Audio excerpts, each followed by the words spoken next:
Hey, Charles D., these places are amazing. You can practically see the stage from here. She's down there, right? That little one over there, about the size of a book. Charles D. chuckled, not paying attention to my teasing. Fuck you, Jake. At least you're sitting in Madison Square Garden, gonna see your favorite band, instead of sitting at home watching NASCAR on TV or whatever you rednecks do on a hot Friday night in August. I smiled back at him. I was from Paterson, New Jersey, which is not a typical redneck. But to Charles D., born and raised on the Upper East Side of Manhattan, anyone living south or west of the George Washington Bridge was a hopeless hick, redneck, okie, or some other redneck. Besides, he continued, check out these binoculars, my last toy. They're incredible when the band takes the stage. You'll be able to count the pimples on Anthony Kiedis's chin, although he's probably too old for acne. We sat in the penultimate row in the gallery on the highest places in the back hall, closest to the ceiling. It was a hell of a long way from the stage, but who cared? Charles D. was right. I was going to spend the evening with the Red Hot Chili Peppers, Beth's and my favorite band for many years. The only thing I missed was having her here with us. We drank a couple of beers and half listened to the performance of the opening band, a completely mediocre jam band, whose name I didn't remember. And when the lights came on and the technicians started setting up on stage for the Red Hot Chili Peppers, he handed me the binoculars. Here, look. Even from this distance, you can tell the hot girls from the ones who are just trying to be hot. I took the binoculars, pretending to be surprised. Are you saying you can actually tell one from the other? I looked around at the luxurious boxes on the other side of the hall, then at the best seats on the floor. Charles D. was right. The binoculars were amazing. It was possible to see individual faces with clear features, and even watch their facial expressions as they laughed and talked. I returned the binoculars to him and went to get some beer. When he returned, he pointed out something to me. Look, Jake, in the VIP area on the floor, 5th row, right on the central aisle, there's a blonde in a white dress. She looks just like Beth. I raised the binoculars to my eyes, focused them, and took a few seconds to find the one he was talking about. Then my heart stopped. I lowered the binoculars, took a deep breath, and looked again. Can't be, but looking down, I realized that it was really her. Her hair was loose, falling over the shoulders of one of her most beautiful white dresses. The same one that I remembered well from the last New Year's party where she wore it. Her face was flushed with pleasure and excitement, and she was chatting cheerfully with a tall man of about 40 standing next to her. It was Barton Huntington, that bastard, I thought. As I continued to watch, my mind still refusing to believe what I was seeing, he put his arm around Beth's waist and pulled her towards him tenderly. Instead of moving away, she pressed herself close to him and rested her head on his shoulder for a moment. I turned around and handed the binoculars back to Charles D. I must have looked like death. Charles D., I said, this is Beth. He looked at me with bewilderment. But you said she's working late today. I know, I said quietly. That's what she told me. The call was around 4 o'clock in the afternoon in my office. Beth greeted me warmly and then said with obvious regret in her voice, I'm so sorry, honey. We just need to finish this sentence for Tokyo today. Remember I told you about the $2 billion deal? And it looks like Barton is going to keep us here until at least 11 tonight. I tried to hide the disappointment in my voice, telling her that I understood that I would miss her, that I would see her later at home. It was understandable. I loved being with my wife and wanted to start the weekend together. But she loved her job, and it was only natural that sometimes she had to stay late. Less than 20 minutes later, I was wondering what to do that evening when Charles D. called me and said that he had managed to get 2 Red Hot Chili Peppers tickets from a friend in the sales department at Bloomingdale's, where he worked as a buyer. Are you free tonight, or do you have plans with your wife? I laughed. I knew that Charles D. doted on Beth, but that didn't stop him from making fun of me for being a hand-pecked man, which of course I was not. He just liked to add fuel to the fire, reminding me how happy and free he was. Actually, Beth is stuck at the office today, and I'd love to come with you. We agreed to meet at Madison Square Garden, and I hung up. I was so excited that I didn't even make fun of him for not being able to find a date to go to the concert. So now it was 9:30 in the evening, and I was wondering what the hell Beth was doing at a Red Hot Chili Peppers concert in her beautiful white dress. And why was that bastard Huntington hugging her, even though she told me they were going to be working late? I pulled out my cell phone to call her, but there was no signal in the Madison Square Garden building. Charles, I need to go down and see her. This is complete nonsense. She's with this idiot, and he even hugs her. In my anger and shock, I called Charles by his nickname, which he hated. His full name was Charles Darwin Emerson. Imagine, the parents who could name their son that.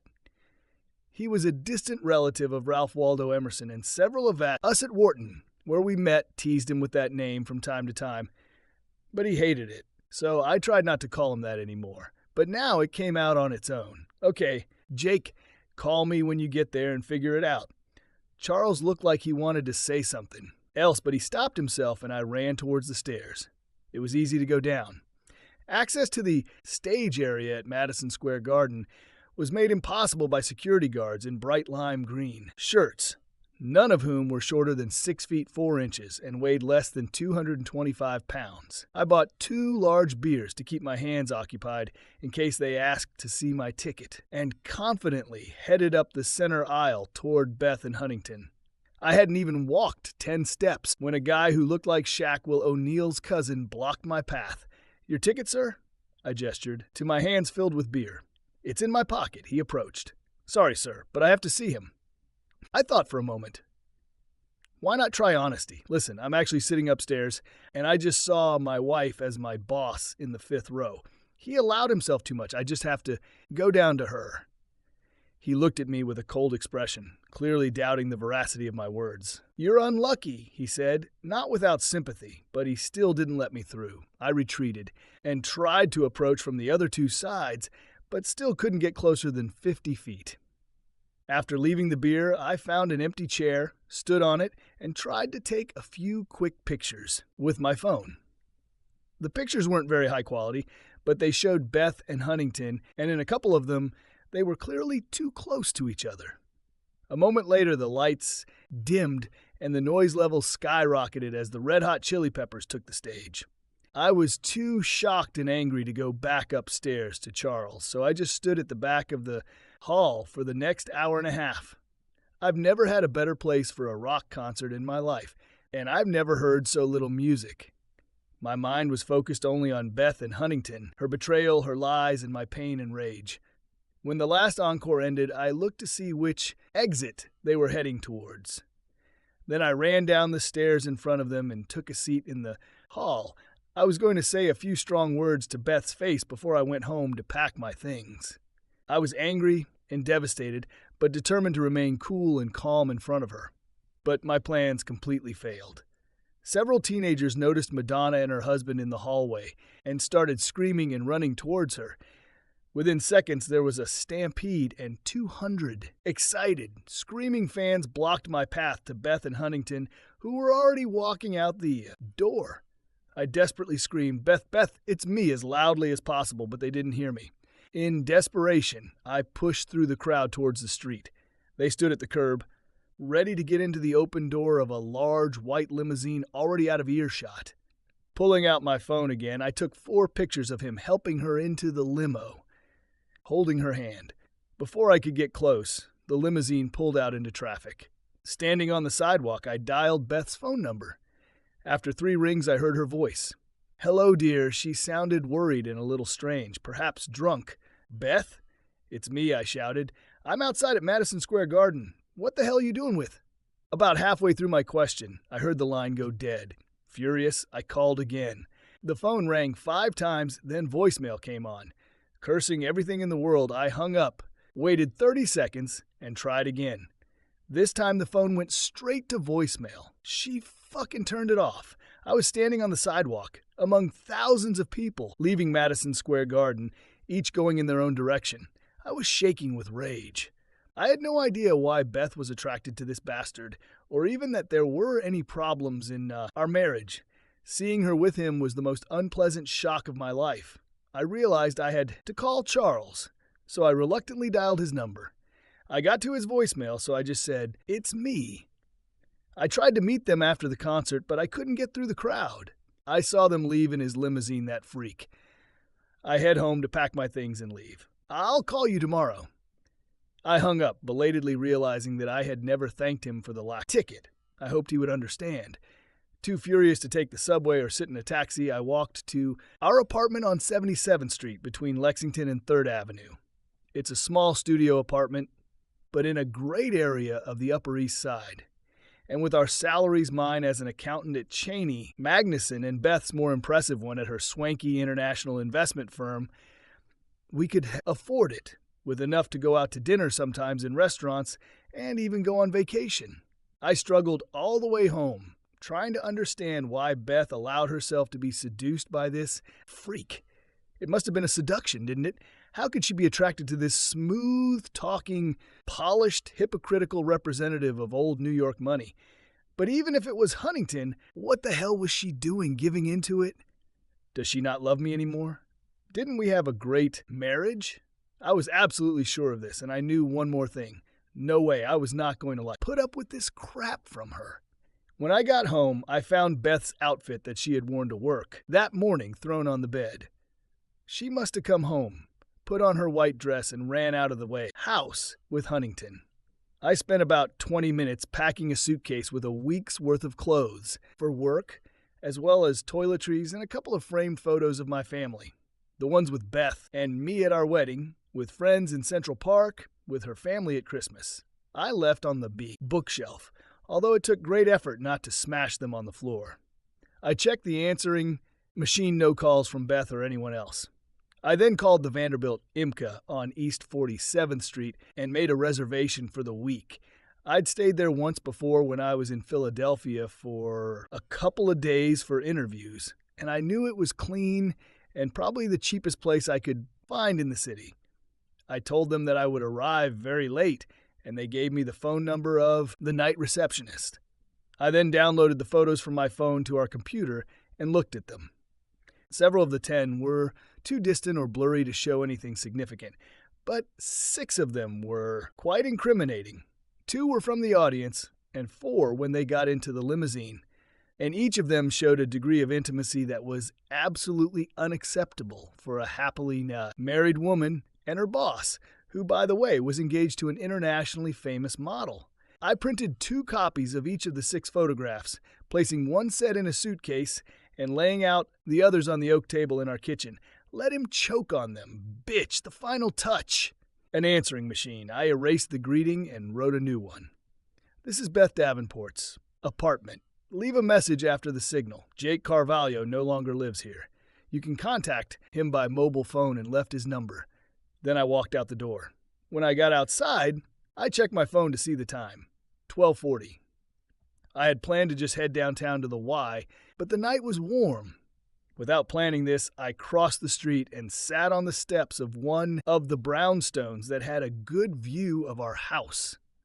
I didn't know how long I'd be sitting there, but I was curious to know when Beth would come home. Was she really going to stay all night with this bastard? After my rage had subsided a little, I began to think about Beth and me. I thought for a long time, but could not find a single explanation for what I saw at the concert. Not a single sign that there were problems in our relationship or that she might be infatuated with her boss. Beth and I had lived in New York for 3 years, the happiest years of my life. We got married the summer right after I graduated from the Wharton School of Business at the University of Pennsylvania. Beth graduated a year early, but stayed for a 5th year to get her master's degree in international banking and be with me. We were considered a rather unusual couple, as everyone around said, although it didn't seem that way to us. Beth was from an aristocratic Philadelphia family, Elizabeth Marshall Davenport, the Davenports of Lower Merion on the conservative Main Line. Her family joked that their ancestors had come north to Massachusetts to meet the Pilgrims when they landed there in 1620. Beth was an official member of the Daughters of the American Revolution, as were her mother and both grandmothers. Her father, Walter, was the chief operating officer at Mellon Bank, and their family owned money that could be compared to the GDP of Costa Rica. I was Joaquim Francisco Carvalho, the eldest son of first-generation immigrants from Portugal. My parents raised me in Paterson, New Jersey, where my father worked as a shoemaker, and my mother worked at a dry cleaner. Our family had enough money to own a small 2-room house. I shared a room with my brother Jane and an old Ford Taurus with about 220,000 miles on it. I was a year older than Beth, but we entered Wharton at the same time. Even with the scholarship I was offered, I had to take a year off after school to earn money. I helped my uncle at construction during the day and delivered pizza around Hawthorne and Fairlawn in the evening. After that year, I couldn't even look at pizza for a while, much less eat it. But I managed to save over $35,000 to pay for my education. Beth was not only beautiful, smart, and funny, but she was also the most independent woman I have ever met. I was convinced of this the first time I saw her. We both walked towards Huntsman Hall, which has 2 entrance doors. I saw a really cute girl walking a few steps ahead of me, and I hurried to open the door for her. "Thank you," she said, giving me a knowing smile. Apparently, she was already used to this, because she was so beautiful. She then quickly walked to the second door and opened it for me. I could only laugh and thank her as I walked inside in front of her. Before I had time to say a word, she had already turned away, still smiling, and headed down the corridor. 2 weeks later, she burst into the classroom right before our big finance lecture, and the only empty seat was next to me. This time I had a whole couple of minutes to think of what to say, and I didn't even spend a minute listening to the lecture. When the professor finished and we started collecting our notebooks, I smiled at her and said, "If you open the door for me, I'll buy you coffee." For a moment she just looked at me, stone-faced, and I thought I had screwed up. Then she smiled and said, "It's agreed, but I'll buy a cupcake and you'll open the door for me when we're done." We dated until the end of the first year, and by May I realized that everything was serious, at least for me. I had several girlfriends and even seemed to be in love with one of them, but what I felt for Beth surpassed anything I felt in that relationship. I loved everything about her. Making love to her was wonderful, as I found out after several months of dating. But it was also wonderful to hold her hand and walk down Spruce Street or sit at the table listening to her tell me about Robinson Crusoe, her family's Labrador who once almost caught a squirrel, or studying while sitting next to Van Pelt in the library, furtively watching her over the top of her book as she frowned and bit her lip in concentration. I had to take another year off to go back to Patterson and earn some money for school, and I was afraid that this might end our relationship. Beth and I talked for a long time, and I said that I didn't think it was fair to ask her to remain faithful to me. To my surprise, she burst into tears. "It's too late for that, Jake. If you want to get rid of me, you're too late. I love you." This led to comforting hugs and kisses. And while I was at home working in construction and delivering pizza, we constantly talked on the phone, saw each other every couple of months, and somehow managed to get through this difficult year. Beth and I were inseparable after that. During her last year of study, she lived in the same house, which caused some complaints from her parents, but we knew that we would get married after graduation. The wedding was something. Beth's parents did everything they could to impress all their mainline neighbors. There were 250 guests, incredible food, 8 bridesmaids and groomsmen, a band from the Philadelphia Orchestra. You get the idea. Plus a whole weekend of rehearsals, picnics, pool parties, for my parents who had only left New Jersey 3 times in their lives. This was quite daunting. But they had already had several meetings with Beth, and they fell in love with her. Better yet, she truly adored them both. And I was never more proud of her than when I watched her throughout the wedding weekend, trying to do everything she could to make my parents feel comfortable. She introduced them to all her favorite aunts and uncles, proudly told everyone about them, and tried to make them feel as important as possible. I have never felt so confident that I married the perfect woman. Her independence and desire for self-sufficiency showed in the little things. One day I walked into the kitchen and saw her sitting on an unstable chair, trying to get a glass from the top shelf. Beth is only 5 feet, 2 inches tall. "Why didn't you call me, darling? Come on, I'll get it. I'm 6 feet 1 in. No way, Jake. I'm already here and I can get it." I wanted to say that I would be glad to help, but the look in her eyes stopped me. Instead, I watched in horror, preparing to catch her if she fell. Of course, she didn't fall, and when she stood back up on the floor, she gave me a smug smile. I know you like to do things for me, darling, but I can really handle a lot of them myself, even if I'm just a little shrimp. Yes, I said, the spiciest shrimp I've ever tasted. She stuck her tongue out at me. Sitting on the brownstone steps on a warm evening, I couldn't find a single thing related to Beth or our marriage that could explain what I saw at the concert. We were both happy with our jobs, our lives, and as far as I knew each other, Beth mentioned Barton occasionally, but no more than a man would talk about his boss. Sometimes she admired his manners and ease in communicating with people. On other occasions, she joked about his aristocratic accent or the way he seduced wealthy old ladies. She thought he was a little phony, but he ran the office well and treated his employees fairly, and she appreciated that. He also had a beautiful and famous fiancée, model Elena Romanovskaya. Therefore, it never even occurred to me to consider him as a threat. There was one strange incident on a Saturday afternoon about 4 months ago at the end of March. The night before, I went to the Knicks game with Charles because Beth had to go to a big office party where the couple wasn't invited. After a few beers with Charles, I returned home quite late, and Beth was already asleep. The next day, she slept until 2:30 in the afternoon, went to take a long shower, and then came out in her white terry robe and climbed into my lap, snuggling as close as possible. She looked worried. "You love me, don't you? Do you really love me?" "Not a bit. I was just about to leave you. Why are you asking?" She ignored my awkward joke and said, "This is nonsense. Something stupid at work that I need to think about. I just wanted to make sure you still love me, Jake." I looked her seriously in the eyes and said, "More than ever, Beth.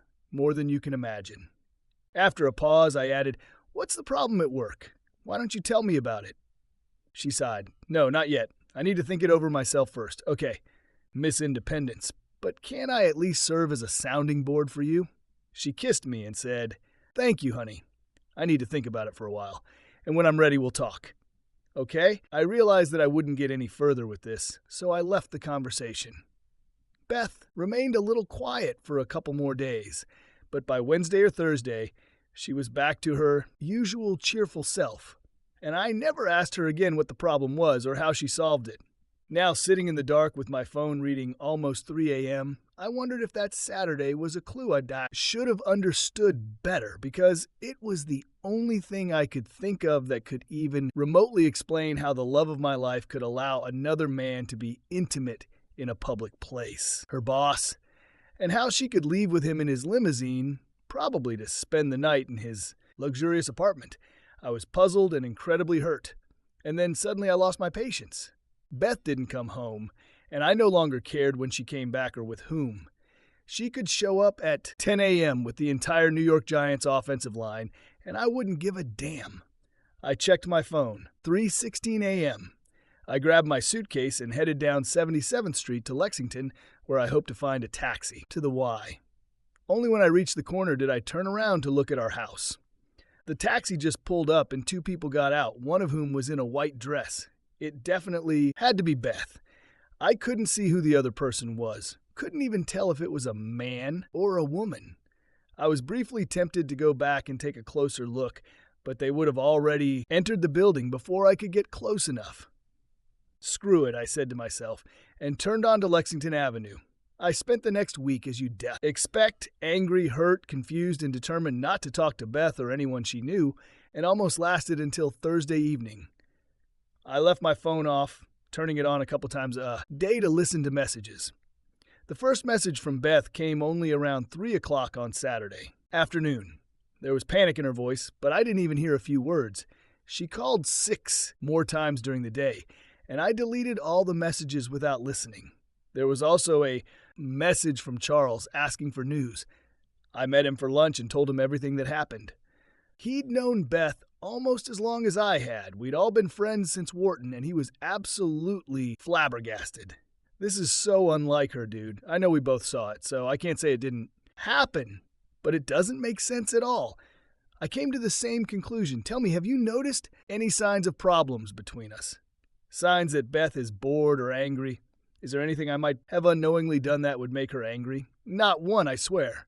You two are so inseparable that sometimes it makes me cringe. He smiled and then suddenly became serious. "Sorry, Jake," he said seriously. "This is no time for jokes. It's okay, you're my only good friend. Now, I'll have to put up with you." I smiled at him. We were old friends, and I trusted him completely how I trusted Beth until about 24 hours ago. The thought of this made my face tighten into an angry grimace. On Sunday, I spent the whole day walking, sitting in the park and thinking, I didn't get anywhere. I had no idea how my wonderful marriage could go downhill so quickly, and I knew nothing about it. Beth called 21 more times, leaving 8 messages, all of which I deleted. I listened to one of them out of curiosity. She was no longer crying or panicking, but she sounded deeply worried. "Please, dear, call me back. Everything is not what you think, and I'm going crazy. Please let me talk to." I deleted the message that was enough. I just kept my head down, worked hard, talked to Charles a couple of times, and worried. One moment I was so angry I couldn't think clearly. The next I was hurt, then just confused. But I've always been determined. What Beth did killed our marriage, and I wasn't going to play games about it. Let her suffer for a week or two, then I'll go home and tell her it's over. My plans changed when I received a call from Madeline Riziki on Thursday afternoon. Along with Charles, Madeline was part of a large group of Wharton graduates who came to New York for work. Beth and I knew her well during our studies. She was always a little crazier than us, a real party girl. But that didn't stop her from graduating in the top 2% of our class, and she was now well on her way to becoming a partner at one of the biggest firms on Wall Street. "Jake, thank God I found you. This is Madeline." "Hey, Mad, what's wrong?" "I need to see you tonight. It's urgent. Shall we have a drink after work?" "Of course, Great. Meet me in Sorrentino at 6:30, and she hung up. I figured it was probably something to do with Beth. I have no doubt that Madeline was sent as an emissary to deliver some bullshit apology since I wasn't answering my wife's calls. But I was wrong. As soon as the drinks appeared on the table, Madeline leaned forward and looked at me carefully. "Jake, listen, I saw Beth last Friday night, and she didn't sleep with that bastard boss. Let me tell you a story, okay? Don't interrupt. When I'm done, you can ask whatever you want." I couldn't help but smile a little at her intensity. Madeline has always been like this. "Okay, Mad, I'm listening. I was out clubbing that night. She smiled at me for a moment, and I was just leaving Judge when I noticed Beth walking out ahead of me. It was about 5 minutes past 3 in the morning. She was with Barton Huntington. I recognized him immediately from all these photographs I had seen of him and his supermodel. He held her hand and seemed to be heading towards a large white limousine. I shouted Beth and ran up to her. She turned, freeing herself from his embrace, and almost fell. There was a stupid smile on her face, and I immediately realized that she was not in adequate condition. She exclaimed, "Hi, Mad," in a strange childish voice and literally fell into my arms. She hugged me and didn't let me go at first. "Are you having a good evening?" "Barton and I are having a great evening, aren't we, Barton?" Her eyes could barely focus, and I realized it wasn't just the alcohol. I've seen Beth drunk a couple of times. It seemed like she had taken something and possibly mixed it with alcohol. I turned to Huntington, and he was just standing there with a disappointed grin on his face, as if his candy had been taken away from him. I turned back to Beth and said, "What are you doing here? Where's Jake?" And confusion appeared on her face. She said, "I don't know. I don't remember exactly." "Barton, where's Jake?" He didn't even answer her. He just took her hand and tried to pull her out of my arms, saying, "Come on, Beth. It's time to go." Well, I wasn't going to let him get away with that crap that easily. It was obvious what was going on, so I held her back and said, "Beth, you are not going home with him. I'll call us a taxi." And I looked straight at Huntington. My face must have made it clear that he had no chance that night. He just looked at me, looking a little disappointed and angry. Then he turned on his heel, climbed into the limousine, and it drove away. I turned to Beth again and said, "What were you doing with him there? And why are you here without Jake?" She just looked at me with glassy eyes, trying to remember. I know we were at the Chili Peppers concert, and then Barton took me to this club. He was going to introduce me to them, but I don't remember the rest. Jake was supposed to be there too. I don't think I saw him. She was so out of it, Jake. I caught a taxi and took her back to your apartment. She happily chatted with me about the concert the whole way. I took the key out of her purse and dragged her inside, straight to the bedroom. I took her clothes off and put her to bed. She was still talking about how cute John Fruciant was and how Flea signed the napkin she had in her purse. Finally, I managed to calm her down, and after a couple of minutes, she was fast asleep. On the way out, I went into the kitchen to drink water and saw those photos that you must have left. Did you go to the concert at Madison Square Garden? I nodded. Yes, Charles got hold of 2 tickets at the last minute. I saw her with Huntington during the concert and tried to catch up with her after, but the crowd pushed me back. All I could do was take a few pictures with my cell phone. Then I tried to call her, but she fucking hung up and turned off the phone. Madeline leaned towards me, tense as always, and took my hands. Listen, I'm your friend and Beth's friend. I love you both. And I don't want your marriage to fail because her boss is a fucking predator. I don't know what happened that night, but I can tell Beth didn't sleep with Barton or anyone else. Her underwear was clean and dry when I took it off. And there is no chance that she took it herself. I'll bet a year's salary that Barton slipped something into her drink.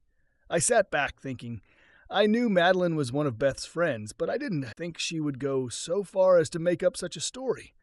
And Beth did look a little drunk at Madison Square Garden, and I actually saw a taxi outside our house at 3:15 that night with a woman in a white dress and someone else. Jake, will you talk to her, please? She's going crazy, you know? She loves you, don't you, you big idiot? My raised eyebrows made her smile, and she slightly let go of me. It must have been terrible. But it's really not what you thought, I promise you. Now, will you call her before she drives me crazy too? I laughed and said, okay, Mad, I don't want you to be even crazier than you already are. I'll call her and tell her I'll come home to talk. Talk, how about we just go home? I shook my head. I'm not ready for this yet. I hope you're right that the bastard didn't get his way. Looks like he didn't get it last Friday, but I still have a lot of questions that need answers. Jake, trust me. I've known Beth for almost 8 years. She loves you as much as she can.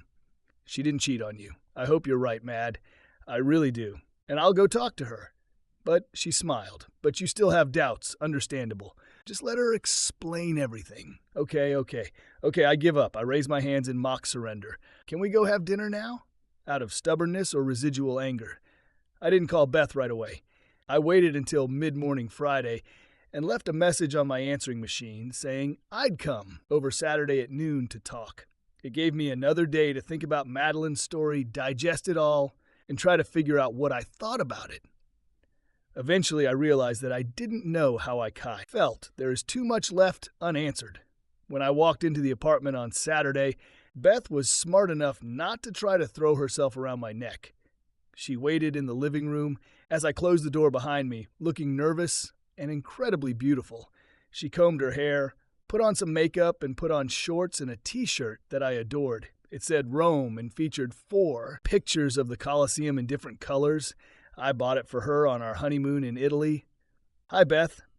I said seriously, I wasn't going to make it easy for her. Hi, Jake. She replied quietly. I'm so glad you're back. Just talk, I said. For now, only this. Madeline told me what she saw that night and convinced me to listen to what you had to say. I sat down on the sofa. So tell me I'm listening. She pulled a chair in front of me, then sat down so she could look me straight in the eyes. First of all, darling, you need to know how much I love you. I would never... Stop, Beth. She looked at me with shock. I'm not here to listen to your protestations of love and devotion, okay? I said coldly, just tell me what happened. Tell me how my faithful and loving wife, who had to work late because of an important proposal for Tokyo, ends up at a Red Hot Chili Peppers concert with her boss, allowing him too much, and then leaving with him in a limousine and returning home only in the middle of the night. By the end of these words, my voice turned into an angry cry. I stopped and looked at Beth. She was still looking into my eyes, but I noticed how she was trembling. Okay, Jake, the whole truth. She took a deep breath, looked down for a moment, and then looked back at me and began to speak. First, I will tell you everything in general terms, and then the details. Barton planned everything that evening to get me into bed, including drugging me with something. And I think he would probably have achieved his goal if we had not accidentally met Madeline. She took me from him and brought me home. Oh, Jake, I'm so sorry. Suddenly, she began to cry loudly, hiding her face in her hands. I didn't do anything. I sat there frozen cold watching her. I didn't feel the slightest desire to hug her or console her. I felt only anger and nausea at the thought of how my beautiful wife could have fallen under the influence of a scoundrel. And although Madeline seemed to have prevented it by pure chance, it didn't do much to ease my feelings. After a few minutes, she calmed down and finally wiped her eyes with a handkerchief and looked at me.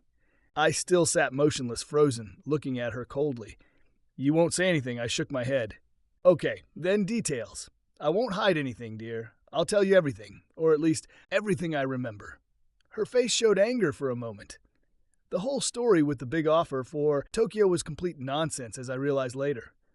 Barton made it seem like Diana and I and 4 others would have to work until midnight.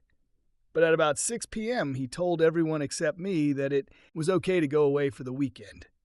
He said that the proposal was almost ready and he just needed me to double-check a few key paragraphs of the translation. But first, he said, we need to drink to do our good work. He went into his office and returned with a tray on which there were 7 glasses of champagne. He handed them out to everyone, and I realized later that he had very carefully chosen one of them for me. She looked at me angrily. This bastard, everything was a setup. Anyway, we had a drink, everyone else left, and I started checking the paragraphs Barton wanted me to look at. By the time I finished, I felt relaxed and a little weird. When I woke up the next day, I immediately realized that he had drugged me. But at that moment, I didn't realize what it was. I just felt that I was very calm and at ease. I thought it was probably from the champagne. Then Barton said he had 2 tickets to the Chili Peppers concert at Madison Square Garden and suggested they go together. I asked him, "What about Jake?" and went to call you. But he stopped me. Said he already called and talked to you, and you said you were going to the movies with a friend and would meet me later at home. Now I understand what nonsense that was, Jake. But then, in that state, it seemed quite logical. And you know how much I adore the Chili Peppers. Everything seemed natural. So Barton quickly took me downstairs and put me in the limousine. We returned home and he waited for me to change. He said I should wear something really nice and like a fool. I just did, as he said, and put on this pretty white dress. In the limousine on the way to the concert, we drank champagne again. And he must have added more to my glass because by the time the concert started, I was already in 7th heaven. Everything was just colors and sound. I felt relaxed but full of energy. And you know how it happens. Everyone around me seemed to be friends. I felt a kinship with everyone in the crowd. When I saw the photos you took, I was shocked because I don't remember this at all. But I can believe it happened. I was so relaxed. Everything seemed wonderful. Everything he said seemed funny. I just loved the concert. And of course I didn't see you. I'm ashamed to admit, but I was too nailed to even think about you. Barton's false explanation completely convinced me that you were out there somewhere and everything was fine. And then, at the end of the show, he looked at me and said, "How about we go to the after party at Jejun and I'll introduce you to the band?" I was incredibly excited, so of course I said yes. Meet the Chili Peppers. Wow. She stopped for a moment and looked at me. I recovered a lot of what I told the next day, Jake, with the help of Madeline. Everything passed me by that night, thanks to Barton. So when we had just gotten into the limousine, the bell rang, and it was you. I started to say hi, but Barton just grabbed the phone, said he would sort it out, and hung up. The phone rang again, and I said it must be Jake, a little scared. But he just shook his head and said it's okay. Jake is fine, and didn't answer. And then he turned off the phone and put it in my purse. Jake, it all seemed reasonable at the time. She looked at me with concern. I know it must have been terrible for you. I've looked at those photos a million times, and I can't even imagine how angry you were. But I swear to you, I was so out of my mind that I didn't even realize that I was doing anything wrong. I said, "Keep going, Beth." I didn't trust myself to say anything else at that moment. Well, we got to Jejun, and it was loud and wild with the lights flashing and everything. Barton kept pouring me champagne, and I was hot and thirsty, so I kept drinking it. And then the Chili Peppers came into the club, and he really introduced me to them. I think he must know them through Elena, you know? And I got Flea's autograph on a napkin, shook hands with everyone, and their PR guy took a couple of pictures of me with them. And then suddenly Barton and I were outside the club again, heading towards the limousine. I'm sure this bastard was going to take me to his place and have sex, and I just didn't understand what was going on. Her eyes were cold and angry. Thank God we stumbled upon Madeline by chance. I was so glad to see her, not because I knew what Barton was up to, but simply because I love Mad. And she probably told him off and took me home in a taxi. I vaguely remember the taxi ride and chatting with Madeline about the concert all the way home. She took the key from my purse and dragged me inside, straight to the bedroom. She took my clothes off and put me to bed while I was gone, still talking about how cute John Frusciant was and how Flea signed the napkin I had in my purse. Finally, she put me to bed, and within a few minutes I was fast asleep. I slept until 2:30 the next day, and when I woke up I had a terrible hangover and couldn't understand anything. I sat up on the bed and tried to figure out what happened and why you weren't there. But I could only remember fragments of last night. So I went to the kitchen for coffee, being sure that you had already brewed it. But the coffee pot was empty, and then I turned around and saw the photographs. She smiled bitterly at me. I screamed, Jake literally screamed, and I backed away from them as if they were snakes sitting right on the table. And then I slowly returned to the room, sat down and began to look at them one by one. And gradually I began to recall the events in my memory. And the more I remembered, the worse it became. And then I just started crying. I sat here and cried for an hour, walked around the apartment sobbing, and thought about Barton. And I wanted to take a gun and shoot him right in the head. But most of all, I thought about you and how you must feel. And finally I started calling you, leaving messages over and over again. But you didn't answer or call back, and I became more and more scared. So I called Charles, Brian, and every mutual friend I could think of, but no one knew where you were. Charles said you too saw us at the concert, but I already knew that. On Monday, I called Madeline and begged her to come to me, and we talked for 3 hours. She told me everything she saw that night and helped me remember the rest. I showed her the photos and everything. And then on Wednesday, I asked her to please go see you because you weren't talking to me. And I didn't know where you were, and tears began to flow again, and she fell silent. I watched her, and the cold that I felt began to gradually disappear. My wife sat in front of me unhappy and frightened. I stood up and gently took her hand, pulling her back into my lap as I sat back down on the couch. She threw her arms around my neck and sobbed, burying her face in my shirt, and I stroked her until she gradually calmed down. Finally, she looked up at me and asked in a quiet voice, "Are we okay now?" I smiled and said, "We'll be fine." I kissed her and she hugged me even tighter, whispering, "I'm sorry, I'm so sorry." Then we kissed again. Then she said, "Maybe we." I nodded and she jumped up from my lap, grabbing my hand and pulling me into the bedroom. When I woke up, the clock showed 4:45. Beth was still sleeping peacefully next to me, the sheets rising and falling in rhythm with her steady breathing. I lay on my side and looked at her as I often like to do, admiring her beauty and what she meant to me. I hated that bastard Huntington for what he tried to do to her, and thoughts of how to take revenge on him were mixed with feelings of warmth and affection for Beth. Am I to blame for what happened? I didn't see how I could do it if everything really was as she described. She had worked for this man for 3 years, and as far as I knew, had no reason not to trust him. I still wondered why a man who was engaged to one of the most beautiful and sexy models on the planet would go through so much effort to seduce someone else. Beth was beautiful, but she couldn't compare to Elena. When Beth opened her eyes and saw me smiling at her, she whispered, "Oh, thank God," and rolled over to hug me, pressing herself against my body. I was so afraid that I dreamed it that you didn't actually come back to me. "I'm here," I said and kissed her. We sat at the table in shorts and t-shirts, shared a frozen pizza and a Greek salad we had whipped up, drank a couple bottles of Corona, and held hands. None of us wanted to go out or even order food. "What are you going to do with work, Beth?" "You can't work with this bastard anymore." "What should I do now so as not to break into his office and beat his brains out?" She looked up at me. Her smile disappeared, replaced by a serious, cautious expression that I couldn't understand. It's already decided. On Monday morning, I walked into his office and told his secretary, Suzanne Dooley, that I was resigning and that I would be filing a harassment report against him with Ferris and Roberts. And then I walked out before he could stop me or even say a word. You should have seen the look on Suzanne's face. I immediately returned to my office.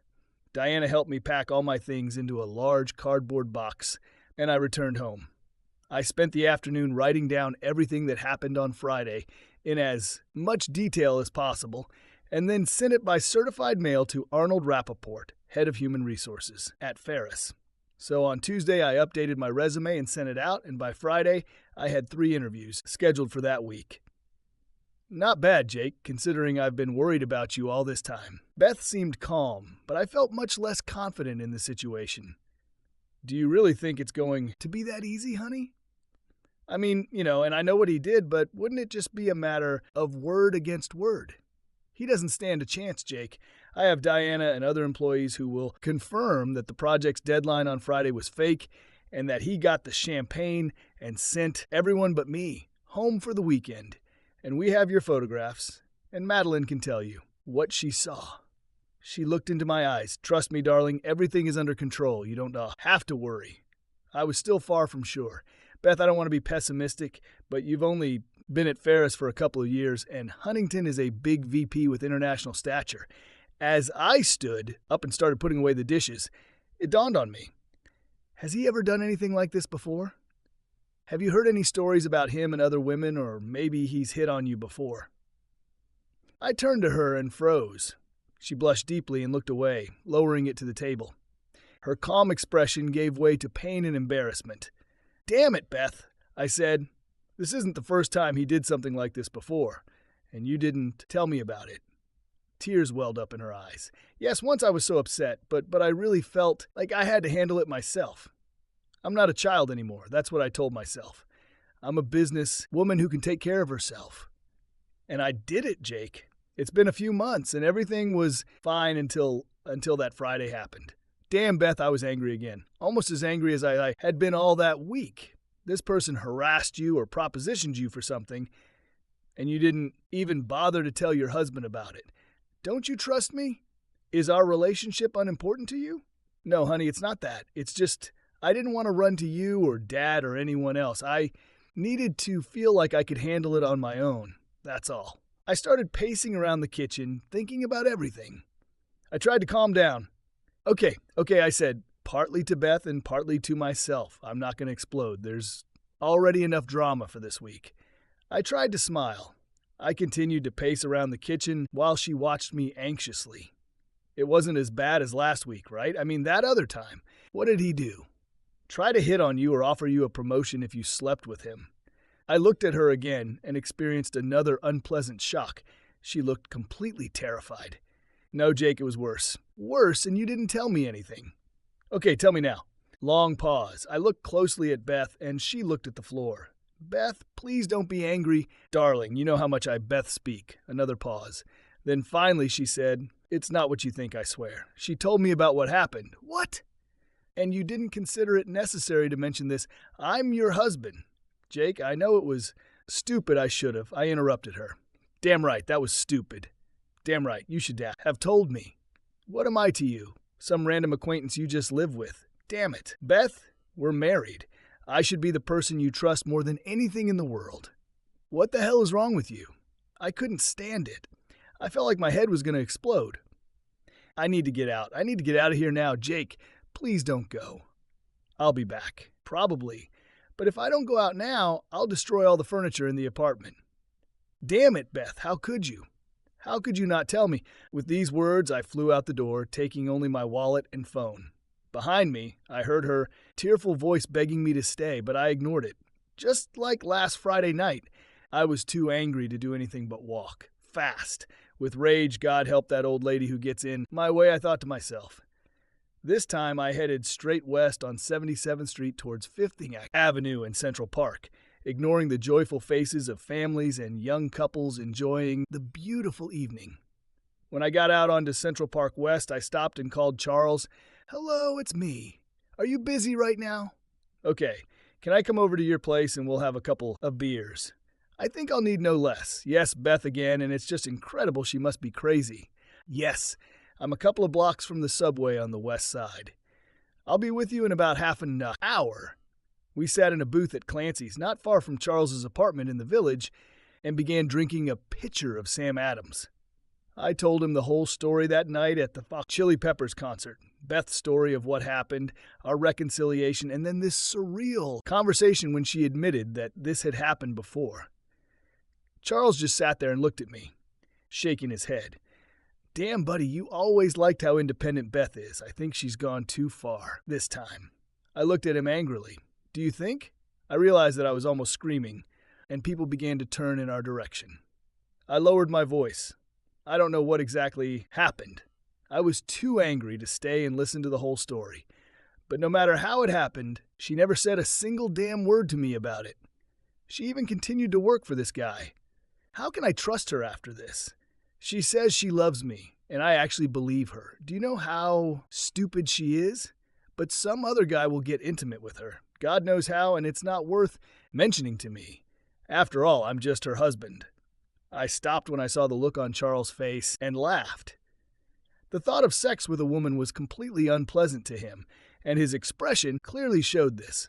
Sorry, buddy, I said. I forgot that I could offend your delicate feelings. He grinned. Not your fault, Jake, but I'd rather you tell me a good story about sex with a man. I so love hearing stories about good men. I laughed again. How this guy could make me feel better. When I was so angry was a mystery, but I was grateful to my friend. Well, I need to get back to that creep Huntington, I said. How about we tie him up and you can have sex with him? He laughed. Oh no, he's too old for me. And it looks too much like a white Anglo-Saxon Protestant. You know me. I like young and athletic, all those muscles. Charles licked his lips again, looking at me with a sly smile, and I laughed again. He was my crazy straight friend, doing everything he could to make me feel better. And I was grateful to him for that. When I returned to the apartment, it was almost 1 a.m, and the lights were off. I was a little drunk and knew it wouldn't do any good to confront Beth at such a late hour, especially since she seemed to be already asleep. I lay down on the sofa, my mind going over what happened, unable to come to any decision. Beth works for a sexual predator, and she didn't feel the need to tell me about it. She decided she could handle it on her own, and still works for him. Was my smart, talented, beautiful wife actually the stupidest woman in the world? About this thought, I fell asleep. When I woke up on Sunday morning, the first thing I smelled was the coffee. Then I felt a throbbing pain in my head and heard her gentle voice softly saying, "Honey, are you awake?" She was in her terry robe, fresh from the shower. Her hair was wet and shiny. Her face was clear, but with dark circles under her eyes. She must have had a rough night, too. But she still looked amazing. I was tempted by the thought of hugging her and holding her close, but then I remembered how angry I was with her. So I frowned and simply said, "Can I have a cup of coffee?" She silently brought it to me and sat down on the other end of the sofa looking at me seriously. I waited without much enthusiasm for what was about to happen. I drank my coffee in silence, enduring the pain in my head and feeling my rage growing. When I finished drinking, I looked at Beth and said, "Breakfast first, then we'll talk. Then we'll see if there's anything that can still be saved here." She looked at me with horror, but did not answer. I think Beth knew me well enough to recognize when I was deliberately exaggerating my rage, or at least she hoped I was exaggerating. Then she said, "Go take a shower, honey, and I'll make us bacon and eggs." Without saying a word, I headed to the 40 minutes later. I was clean, full from breakfast, and feeling much more human, although I didn't show it to Beth. We sat across from each other at the kitchen table with cups of coffee in our hands. "Okay, my dear wife," I began in a sarcastic tone. "Where did we stop? Oh, yes, Barton Huntington, I remember correctly." She looked hurt, but only said, "Yes, Jake." Not because I wanted it, believe me, but yes. "And if you let me tell you the whole story." "I will. I know I've been the biggest fool in the world, but I hope you'll at least try to understand me before you." She paused for a moment and then continued, "Before you decide you don't want me in your life anymore." "Okay, I'm listening." It was a Friday night in March. The party was just for Ferris and Robert's employees. No spouses. So you went with Charles to a Knicks game. The entire time I worked there, Barton never did anything inappropriate. I knew he found me attractive. That's not hard to tell in a man, but he didn't flirt, touch me inappropriately, or do anything to make me wary. And damn it, he was engaged to Elena Romanovskaya. Why would he be interested in me? But that evening, he was often at my side, joining various groups in which I spoke, and on at least 2 occasions when I needed a refill, he offered to do it for me. And there were dances, and I danced with him a couple of times, but also with other people. Remember Ralph from our department? And Alex with several guys. Towards the end of the evening, I started to feel strange. Not just drunk, I know how that feels, but like tired and unsteady. Barton noticed this and quietly asked if I was okay. Would I like to lie down for a few minutes? This seemed like a good idea, so he took me to the elevator, lifted me into his office, and helped me lie down on the couch. I felt relaxed and sleepy, not drunk, but definitely lethargic. Barton must have locked the door and then sat down on the sofa next to me and quietly talked to me about God knows what. My eyes were closing, and he told me to just close them, just relax, and it was nice, Jake. She looked at me with challenge and fear. I didn't know what he put in my drink, but it felt good. But I swear to God, I didn't even know it. Wasn't you. Then suddenly there was a knock on the door, and I heard Diana's voice asking if there was someone inside. And I opened my eyes and saw Barton standing over me with an erection sticking out of his pants. I think he thought he had achieved his goal and could go ahead and have sex with me. I was too stunned and dumbfounded to even scream. I just lay there. Then he came and opened the door, completely calm, and told Diana that I felt a little bad. And he allowed me to lie down in his office. She came in, and the 2 of them helped me up, and he asked if she could walk me home. I don't know if she suspected anything other than that the door was closed. Anyway, she never asked me about it, and I never told her. I stared at her, trying to make sense of it all. Okay, I said, let's say I believe everything you told me. This is true, she exclaimed. I swear to you in my life, every word is true. Fine, but please explain to me then why I didn't hear anything about this and why you continued to work for this asshole instead of quitting and filing a complaint against him. Damn it, Beth, what were you even thinking? She looked at me almost desperately. Remember that Saturday afternoon, the day after the party, when I got up very late, took a long shower, and then came in a robe, sat on your lap, and asked if you loved me? I nodded, and she continued. I felt terrible, just terrible. I felt betrayed, angry, and incredibly guilty, even though I didn't think it was my fault. And I wanted to kill Barton. Her eyes sparkled. I wanted to shoot him right in the head, that bastard. But I felt like I had to handle this myself, Jake. I couldn't let you or anyone else decide this for me. I was a grown woman, a businesswoman in a man's world, and I had to prove that I could handle this on my own. So I thought about it all weekend. On Monday morning, after you left for work, I stayed home and wrote him a letter about my resignation, in which I said that I was going to file a complaint against him with the Human Resources Department. Let's go, I'll show you this letter. She ran to the computer, searched through the files, and found the letter she needed. It was addressed to Barton Huntington and dated March 27th. Dear Barton, in light of your disgraceful behavior last Friday at the party, I can no longer work for you. I hereby announce my resignation effective immediately. You can rest assured that I will file a complaint with Ferris Roberts Human Resources and demand a full investigation. I have no doubt that your actions will lead at a minimum to your dismissal. Sincerely, Elizabeth Davenport. I read the letter, then looked up at her. So what happened? Why didn't you give him the letter? I gave it, Jake. I walked into his office at about 10:30, placed the letter in front of him, said, I quit, and went back to put my things away. 10 minutes later, Suzanne called my office, saying that Barton urgently wanted to see me. I refused, but 5 minutes later he came himself, standing in front of me. He apologized 10 times, said that he had never done anything like this before, that he was so amazed by my beauty at the party, and he realized that he had acted badly, abused my trust, and so on. And he asked what he needed to do to keep me working at Ferris. So I said I'd think about it and left for the day. I walked around New York, did a little shopping, and thought and thought. And all this time, it didn't occur to you to talk to me. I interrupted. Yes, Jake, of course it came. Talk to you or Diana or someone else. but I wanted to deal with it myself. Maybe I was the biggest fool in the world, but then I was confident that I could cope. The next day I came with another letter, my list of conditions. I put it on his desk, and within 2 minutes, he agreed with everyone. She went back to the computer and opened the second letter. March 28th. Dear Barton, I will return to my position with your Ferris Roberts division and agree not to file a complaint with Human Resources regarding your assault on me last Friday under the following conditions. 1. You will provide me with a detailed written apology, detailing everything that happened last Friday night at the party and in your office. Do you agree to never again behave inappropriately towards me or other Ferris employees? Not to make any indecent proposals, not to use alcohol or illegal substances for sexual encounters, not to offer promotions in exchange for sex, and not to threaten punishment for refusal. 3. You agree to treat me with respect as you would any other Ferris Roberts employee. For you agree that you and I will never be alone with each other again. Sincerely, Elizabeth Davenport. We returned to the table and she continued. The next day I had a detailed 3-page letter from him which I kept locked in my desk. I sat down on a chair.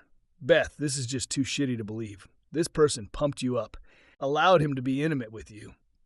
You were saved simply by luck so that he wouldn't use you. And you would continue to work for him. She blushed, but looked me straight in the eyes. I know it sounds like the stupidest decision in the world, but at the time I felt a huge victory. I got him to back down. I got his written confession. He behaved correctly in every moment, and I was able to continue doing the work I love.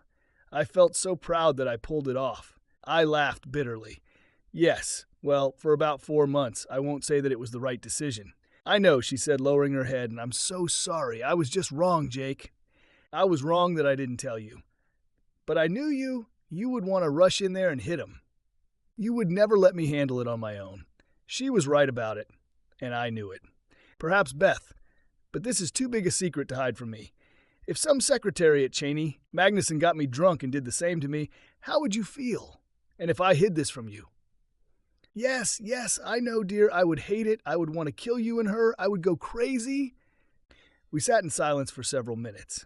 I was still angry, very angry, but I was beginning to understand her a little. What she did was fucking stupid, but I understood why she did it. Beth's independence was an important part of her personality. I had to respect that, even if it led her to make a big mistake. Finally, I broke the silence. Well, if you have his confession, the first time, he is now completely screwed. He has nowhere to go. Can I see this letter? Now she looked truly terrible, almost sick. In a quiet voice, she said, I don't have one, Jake.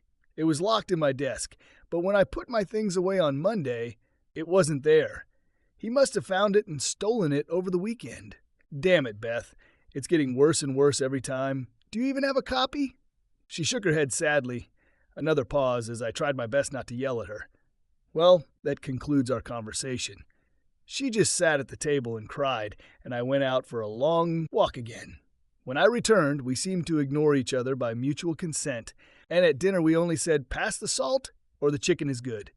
Thank you. Do you want more?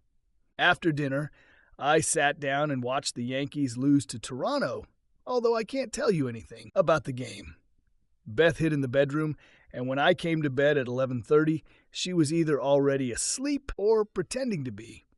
I left early for work the next morning without breakfast or a shower because I still wasn't ready to talk to Beth. But I called Madeline, and she agreed to meet me for a long lunch. She already knew half the story, and I trusted her opinion. I felt that at that moment I could not completely rely on my own. I was too angry. Madeline, as always, chose the most expensive French restaurant in the center for our meeting, Le Petit Trianon. God knows how. She managed to get a table in such a short time. She listened to me while I told her the whole story, or rather the parts she didn't know. I watched her face as she sipped her martini, but she didn't show any emotion until I was done. Then she smiled. Madeline's unique smile, combining empathy, sarcasm, and a predatory expression that I hoped was reserved for Barton Huntington. So, Jake, where are you now? The woman you love turns out to be just as stupid as the rest of us, or at least she was this time. No, it's not fair, far more stupid than most of us have ever been, so what are you going to do about it? She asked this question with challenge, but not without kindness. That's how Madeline was direct, didn't waste time on anything other than getting to the point. There are two questions, Mud. They're obvious. First, can Beth and I survive what she did? It's not just her stupidity, but also the fact that I feel betrayed. I would trust her with my life, but she didn't tell me a word about what happened to her. Well, Spirit Jake, don't you think she was incredibly ashamed and embarrassed about this? This happens to young girls at Penn at frat parties, not to a grown woman rising to the top of international business. Smell the coffee. She felt like a complete fool. She would tell you about a business mistake, like losing a client or something like that without hesitation, and would seek your sympathy and support. But in this case, she was probably both ashamed and scared of how you would react, including, as she said, the fear that you would storm into Huntington's office and punch him in the face, that asshole. Yes, I said with a smile, I probably would. Well, as satisfying as that would be for you, it would be humiliating for her. You can understand that, of course. I nodded reluctantly. Yes, but that doesn't justify her hiding it from me. Agree. Beth was wrong, as she's already told you more than once, so what are you going to do about it? I sighed. You already asked me about this.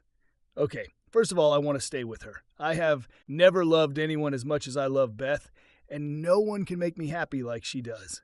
But damn it, she must understand that our relationship must change. We are partners, and if she hides things from me just because it's awkward and painful, then I'll leave. And next time, I won't come back. I stared at Madeline as if she were to blame, while she calmly smiled back at me.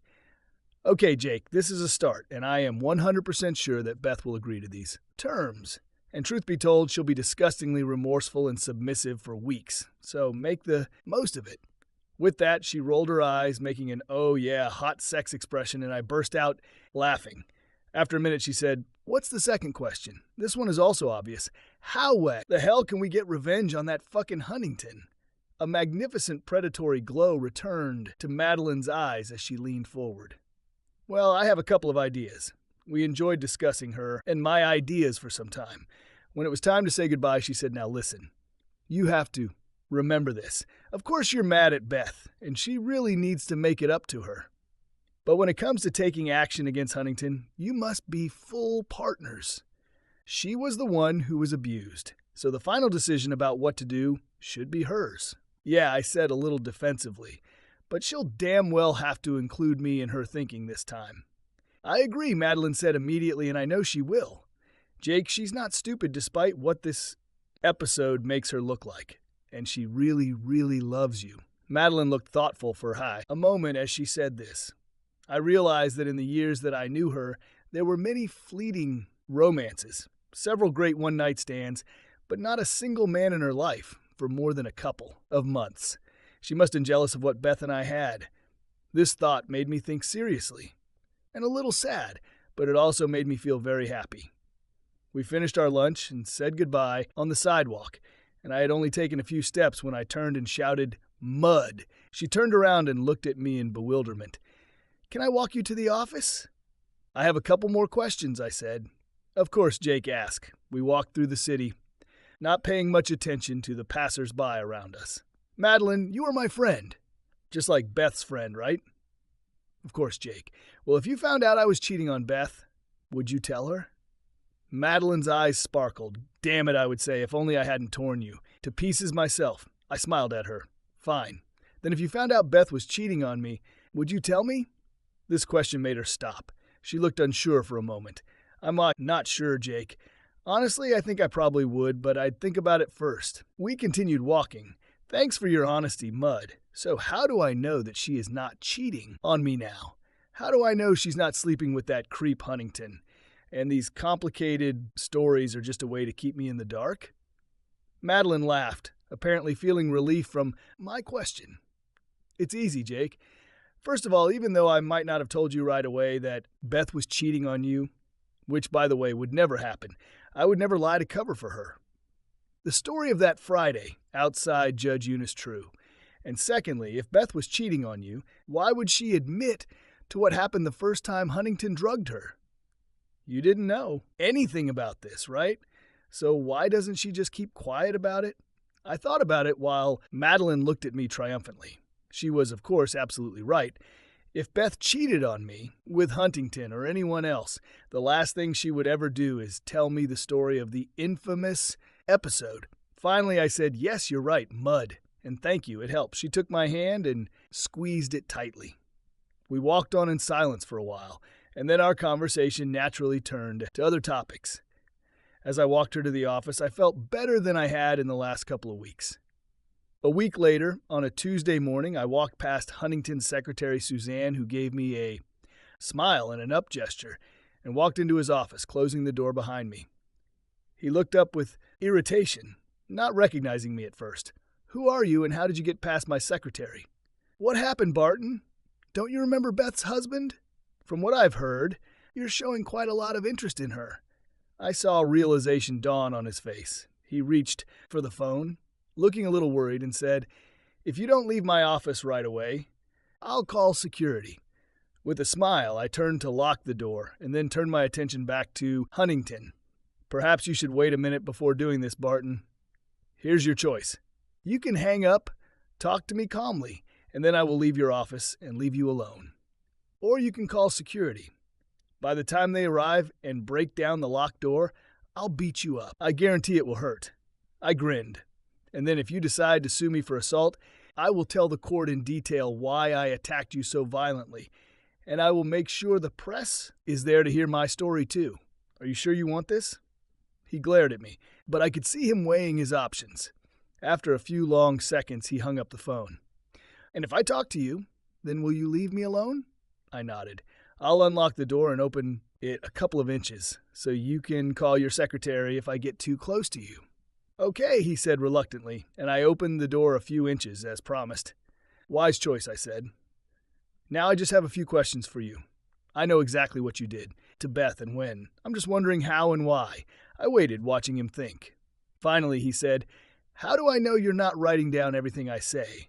I saw it coming, and although I didn't like what I had to do next, Beth and I agreed that it was the best option. I walked into his office wearing only a jersey pullover, Penn State sweatpants, and flip-flops. Without saying a word, I took off my shirt, slipped off my flip-flops, and took off my sweatpants, leaving me in just my thong. I slowly turned 360 degrees so he could see both my back and front, saying, "Do you see a recording device anywhere, Barton? Maybe you should take a closer look at my thong." He shook his head, and I put my clothes back on, then sat down in the chair across from his desk. "Okay, speak up." Barton looked unhappy, but resigned himself. "What do you want to know?" "You gave Beth illegal substances both times." Without the slightest sign of remorse, he said, "Yes, just like I admitted in that fucking letter." He grinned. Good thing she left it locked in her desk instead of taking it home. I didn't say anything. He looked me straight in the eye and said, "She was ready for anything that night. I definitely would have had sex with her if her damn friend hadn't shown up at the most inopportune moment." He enjoyed giving me a hard time, and I thought about jumping over his desk and beating him to a pulp. But I knew it was important to get him to talk further. "And you weren't worried about the consequences that she would expose you because you real problems at Ferris." He shrugged. "I've been here a long time, and I make a lot of money. There might be some unpleasant moments, but eventually they will find a way to keep me. Maybe they fire Beth. Maybe they just pay her compensation. Don't make such a surprised face. Jake is Jake, right?" He grinned again, increasingly confident. "This is the business. Whoever brings in the money sets the tone. I assure you, this is not the first time that I had fun with one of the women in the group. I pretended to feel defeated. Okay, but why the hell, Beth?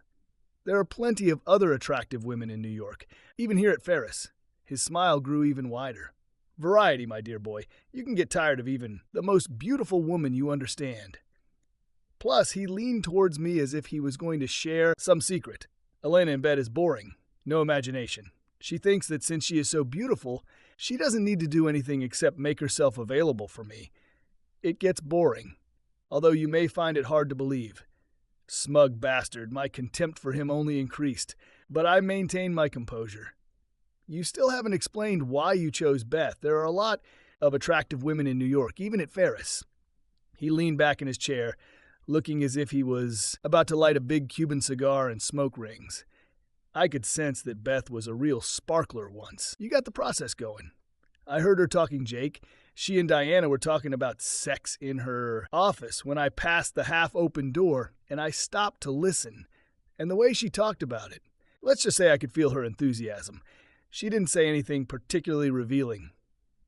Of course, she didn't give away family secrets. Jake, don't worry, he laughed mockingly. But I could tell just from the tone of her voice that she would be an amazing lover. For the sake of this, it was worth going to considerable effort. It was just bad luck, I guess, that it didn't work. He sat back again, satisfied with his confession, a smug smile on his face. I again restrained myself from beating him up. It seems that I have answered your questions. Young man, now I will ask you to leave my office and let me get back to work. Feigning defeat, I headed towards the door. You're a bastard, Huntington, and one day I will do something about it. That's a promise. Yes, my boy, I'm sure you will, he replied, casually, going back to working on his desk. Don't forget to close the door behind you.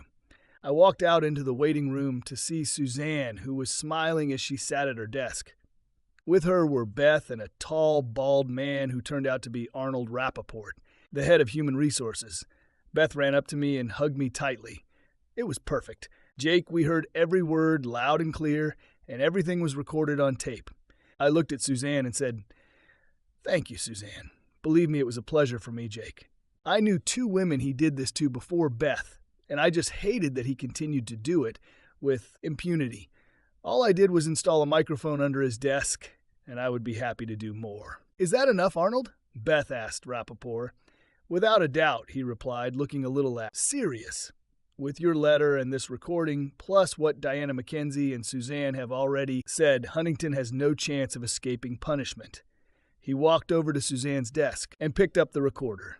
Have your lawyer contact me to obtain a copy of this recording, as well as Huntington's original letter, if we can retrieve it from his computer. Once you file a claim, we are required to provide all relevant documents. He shook hands with Beth and me, then turned and left the office.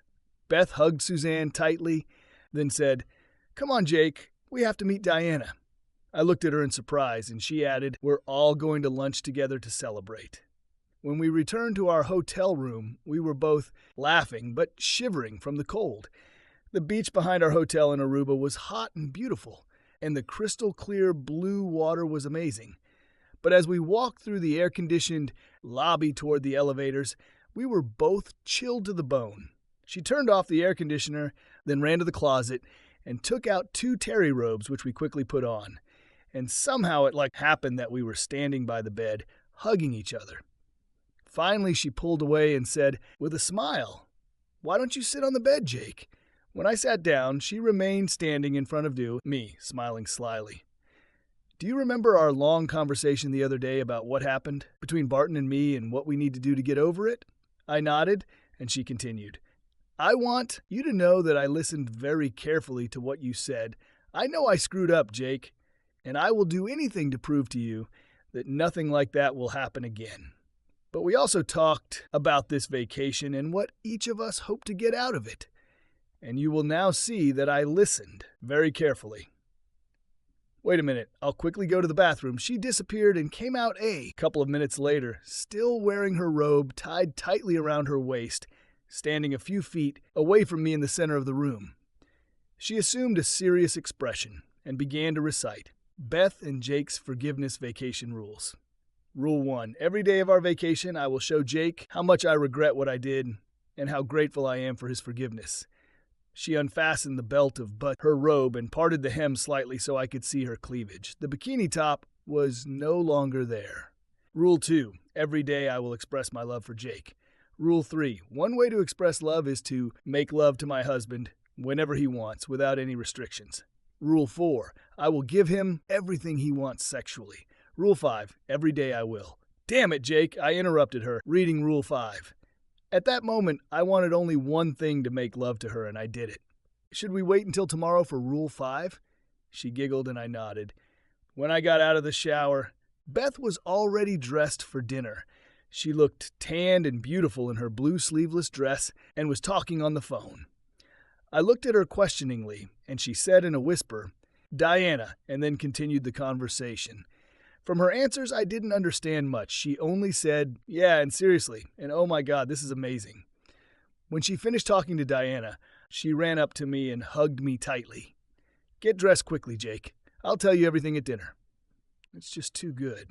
We had dinner at an excellent seafood restaurant on the balcony overlooking the Caribbean Sea, and Beth could hardly wait to tell me everything Diana had told her. I'd start with the bad news, Jake. But the thing is, all the news is good. I'm so happy. I eagerly awaited her story, assuming that this would be the last of what happened to the fall of Barton Huntington. He had already been fired. This happened the very next day after we recorded him in his office. Then there was a lawsuit. At my urging, Beth finally reached out to her father and got the name of the best harassment lawyer in New York. She told her father that it was for a friend. The lawyer, named Richard Dunrave, immediately showed that he knew his business. He filed a lawsuit against Ferris Roberts and then immediately arranged a settlement meeting with the company's lawyers. The result was an $8 million settlement in Beth's favor with 2 terms proposed by her and Richard. The first condition, she keeps only $50,000 for herself and donates the rest to charity. Beth decided to transfer the money to a women's shelter in New York. The second condition was that Ferris would file a lawsuit against Huntington, who was worth more than $20 million, to recoup the company's payout. Beth agreed that if for some reason the full amount could not be recovered from Huntington, she would accept whatever the court determined. But there was no reason to do it. Expect that he would be able to avoid paying the full amount of compensation. The situation in the criminal case remained uncertain.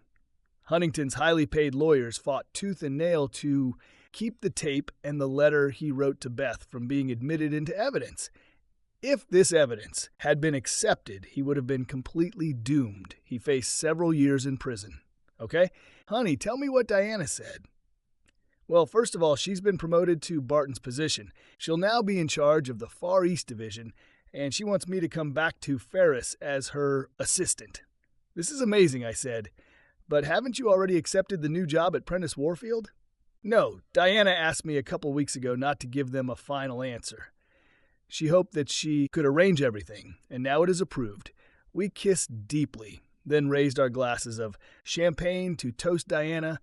Then Beth laughed and said, "But that's not all, honey. You don't mind knowing that things are getting worse and worse for poor Barton Huntington, do you?" It turns out that Suzanne and Diana went to a meeting with Elena Romanovskaya. She was in town for a major fashion show, and Suzanne had already contacted her several times at Barton's request. Anyway, Suzanne arranged a meeting with Elena, ostensibly to discuss a surprise party the company was planning for Barton. He and Diana had a short conversation with Elena, after which they left. Her one interesting audio recording. She looked at me, her eyes sparkling with pleasure, and I motioned for her to continue. Last night, there was a big reception and press conference. After the first day of the fashion show, all the local newspapers covered it. Plus fashion magazines, of course. And Elena made a small scene. She dumped an entire plate of rigatoni with red sauce on his head, shouting, "So I'm bored in bed, so you use illegal substances to sleep with others. You're just pathetic." And then she turned around but came back again, ripped the huge engagement ring he bought her off her finger, and threw it into his lap and said, "Here's your piece of shit. You fucking asshole." Beth nearly choked with laughter. The press was watching this from the front row, and 2 newspapers printed a photo of him looking dazed and covered in the lunch she dumped on him. After enjoying desserts for a long time, Beth and I went to one of the casinos, where we drank a little and gambled for a couple of hours, losing about $150 of Barton Huntington's money. Then they returned to the room and made love and then fell asleep. The next morning, I woke up to a knock on the door and saw my smiling wife in a robe, letting the waiter in with the breakfast I had ordered. When we had eaten, she quickly put on her underwear and a light dress and said, "You will be on your own for a couple of hours, dear. Want to grab a book and sunbathe by the pool. I will meet you at the Garden Restaurant at 12:30. Beth didn't tell me what she was doing and left me with a mysterious smile. I spent the morning reading, relaxing in the sun, and swimming a few laps in the hotel pool when it got too hot. At 12:30, I saw that Beth had clearly pampered herself. Her hair was washed and styled, her nails were manicured. We had a pleasant lunch together, and then Beth took my hand and led me back upstairs. She sat me down on the bed again and began to recite 2 more rules. Jake, are you ready? Rule 5. Every day of our vacation, I will give my husband a sexual surprise. Go take off your clothes in the bathroom, dear, and come back quickly. I quickly did as she said, waiting to see what was in store for me next. When I returned to the bedroom, I stopped in my tracks. When it was all over and we were relaxing together, dozing in each other's arms under the covers, I said, there was another rule. If I'm not mistaken. She looked at me and said, yes, honey, if you don't mind, I won't get up. I like being in your arms too much. But here it is. Rule 6. When the forgiveness vacation is over, I will stop apologizing for what I did and we will move on with our lives. But the love and affection will last as long as we live, and sexual surprises too from time to time, if that's right for you, Jake. I told her it was more than suitable. Subscribe to our channel so that your love doesn't cheat on you, and go ahead and listen to the next story, because this story is nothing compared to the next one. If you're under 18, don't even think. Click to the next one. Click to the next one. Click to the next one. Click to the next one. Click to the next one. Click to the next one. Click to the next one.